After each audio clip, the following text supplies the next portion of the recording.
ते तू आहे.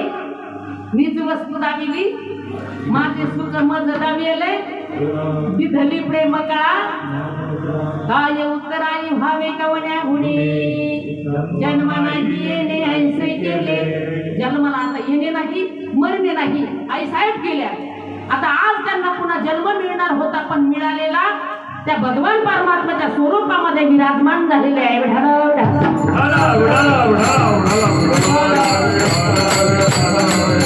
पण असं झालं पाहिजे चिंतने चिंतने तद्रुपता. आणि जोपर्यंत आपण त्याच्यामध्ये तद्रुपता होत नाही अहो घेतलं आणि ठेवलं मटक्यात भरून जमेल का त्याच्यावर झाकण ठेवलेलं आहे. घेतलं वस्तुस्थिती तूप घेतलं एखाद्या बाईकडून आणि ते मटक्यात घालून ठेवलं त्याच्यावर झाकण ठेवलं आहे तूप मटक्यात खराब होत नाही. मटक्यामध्ये तूप खराब होत नाही ठेवलेलं आहे मटक्यामध्ये जमेल का. आणि मग कसं काय म्हणायचं चिंतने चिंतने तद्रुपता याच्या करता त्याचं तेच करावं लागेल. काय